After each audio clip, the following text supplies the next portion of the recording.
I'm so proud of myself for trusting myself. When I tell you, I'm so proud of myself for trusting myself. It is not as easy as it sounds. But start by trusting the little things, right?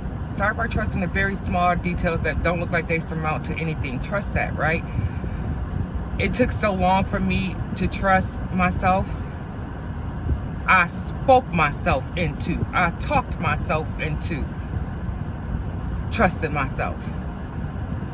Because you're so used to trusting everything outside of you, right? You just conditioned and programmed that way. You know, the character was just made and designed that way. And so I get it, right? And sometimes, listen, if you know anything about me, I'm always talking to me. I'm always talking to me.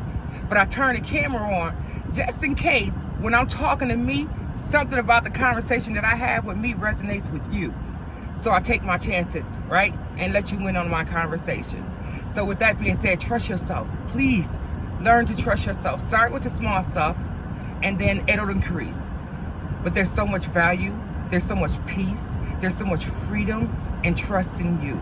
All right, so getting back to yesterday's video. So I'm on this journey where I now become my best friend's healthcare proxy, who is towards the end of life, and she is transitioning, and the family hates it, and everybody's upset about it, and nobody wants me to do it, and they're doing everything they can to stop me from doing it. They're even talking to the doctors right in front of me, or I'm standing here telling me we're going to get a lawyer to try to make sure she's not the healthcare proxy. Like, I'm not standing there. I'm like, who are they talking to? Talking about me? Now, because they were more in physical numbers, they thought they would intimidate me.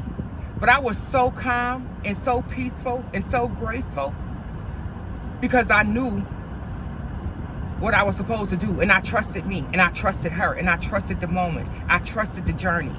So that's fine, right? So after I decide I am not going to give them the power, because I almost was about to do it. I was about to give them the healthcare, give them the power to be a healthcare proxy, because my mother and I was talking about it, like I told you in the last video, and my mother was just like, this is just too much for my child. This is too much. You don't need all this. This is too heavy. This is too much for you. And I was definitely agreeing with her in the moment, but then again, like I said in the last video, when I got home, my spirit wouldn't allow me to do that, and I needed that moment to happen. That was necessary, right? However, when I got home, my spirit said something else. So now the next day comes. We on day three of this journey with her, right? So this is day 3, and they're still doing what they need, trying to do to intimidate me and to try to snatch this from me, because they want their sister, their friend, their aunt, their daughter to still be here, right? And I get it. But they didn't understand that she still would be here. They wanted her physical body still here, and they wanted to be able to hold on. And I understand that.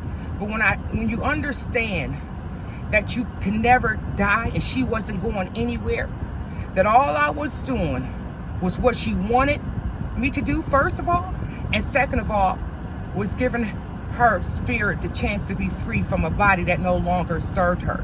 And and it wasn't really up to me to just say, you know, this is when she's gonna go. I can't sign a paper and say, here, take her life, and that's it. That's done. Now she's dead. That's not how that works.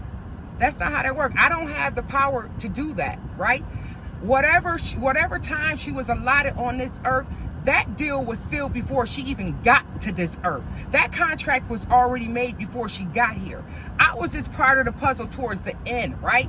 I was just part of the plan that was already scheduled to happen anyways, right? So what I needed to do was just make sure I carried out her wishes, because it was happening anyways, right? So what's crazy is these people will still tell other people that I killed their sister, their daughter, their whatever, right?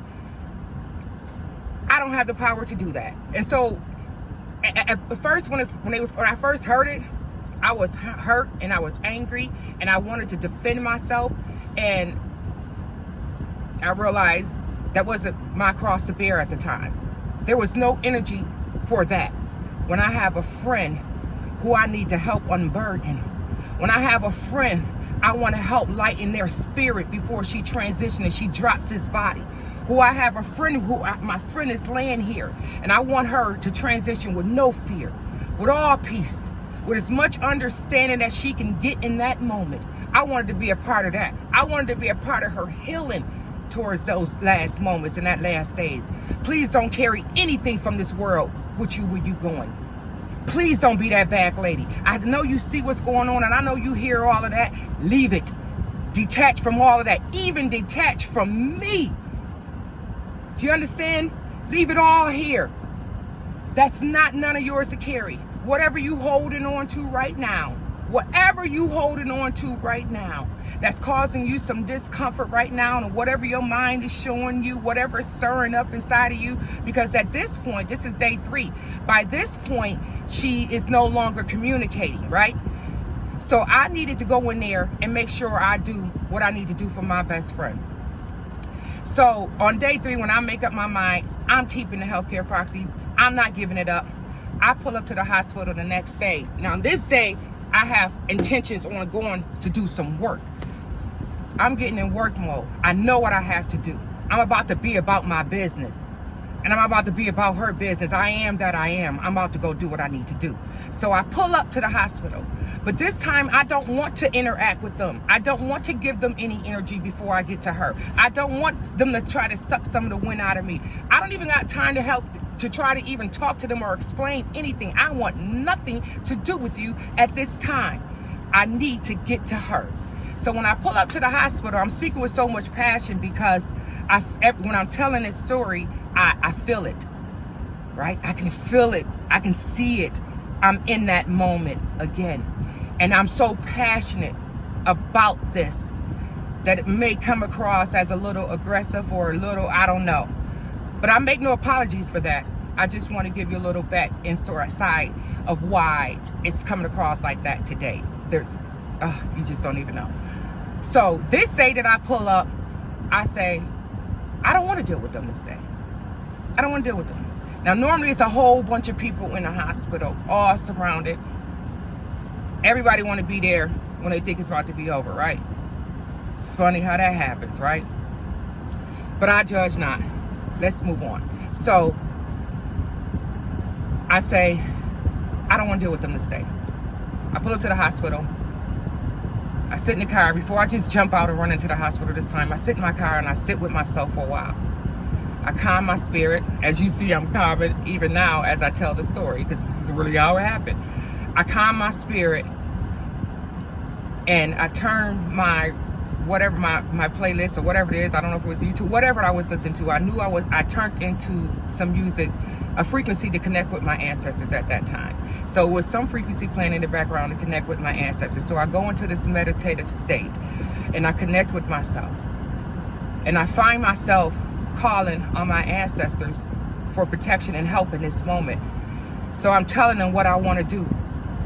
So as I'm getting more and more to this meditative state and I get deeper and deeper, I just start vocalizing it. And I'm like, move them out of my way. Get them out of my way. I don't want to deal with anybody today. I just want her and my spirit to connect. I just need my friend to hear what I need her to say right now. I need this moment to happen. And I can't let anybody get in the way. Whoever is there, move them out of my way. I'm calling. I'm demanding it. I'm affirming, and I see it happening. And I'm telling my ancestors, go get them. Go get them. Bring all of them out of there. Bring all of them out of there. I wouldn't turn this camera on to lie to you. So as I come out of this state, the people that gave me the biggest problem and that was the most vocal and the most aggressive was her one sister. I won't speak your name right now. And the mother and the brother, right? They were the most aggressive. Everybody else was saying all their stuff in the background, right? And, you know, whatever. But they were the most vocal and they let their presence be known, even in my face, how they felt about it, right? So I'm asking my ancestors, I'm trusting the universe, I'm trusting myself in this moment. I'm saying, move these people out of my way. Move them out of my way. Move everybody. I don't know who's up there yet, but get them out of my way so I can get to her. So when this is over, I look up. I see her sister coming out the hospital. I see her mother coming out the hospital and the brother. I don't know who's in there yet because I ain't went in. But I see them three walking out. as I'm sitting here, as soon as I stop talking, as soon as I stop speaking, I see them coming out. Well, you know, it's not instantaneous like that. I would say maybe about 2 minutes, but close enough where I can say as soon as I got finished speaking. You already know.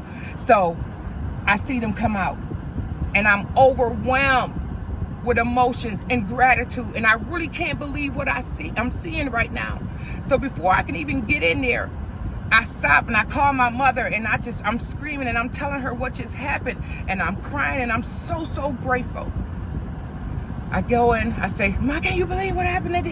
So I see what my ancestors did. I see how the universe made that happen. I'm trusting it, and I'm so grateful. All right, they walk past, I speak to my mother, I go in the hospital. Her daughter is still in there, which is my niece, which we are on one accord, and I'm very grateful. We embrace, we hug, we all of this. But there's another lady sitting here as well, and I wasn't expecting her. So I look at her. I've never met this lady before. I look at her, and I go in the bathroom area, and I have a conversation with myself and my higher self, and I'm just speaking. Can I trust her? Can I show this lady what I'm about to show her? I get the confirmation that I can. Fine, that's done. I go in the room. Now at this point, she's no longer speaking. She's no longer talking, and her arms are strapped down to the bed because she will wake up and try to snatch everything out of her, right? And she was anxious and all of this other stuff. So her eyes is closed, and she's in that vegetative looking state. You know what that looks like. So my frequency is playing in the background. I'm setting the environment. I'm creating the vibe, and I go to work. And I start giving her instructions on what to do, what's about to happen, what she needs to be looking for, right? And trying to create a sense of peace within her spirit. May she accept this moment. Lean into it. Do not resist it. Fear not. The journey still continues. You will always be here. You can't be destroyed. I'm going to talk to you like I talk to you. I normally talk to you. That conversation won't change. I'll continue to be your best friend in this lifetime, even in the next one. We're going to continue this journey out. They don't stop here. They don't stop here. If the body is no longer serving them and they're scheduled to drop it at that time, give them that sense of peace. Use your time with them if you're watching. Set all of your emotions and all that stuff aside, because I know you've been trained to scream and to cry and to fear. However, I'm instructing you, and I'm asking you, and I'm advising you, and I'm pleading with you not to do that with them. In that moment that you have with them, try to give them a sense of peace and a sense of calm, and try to help them unburden whatever it is that's on them.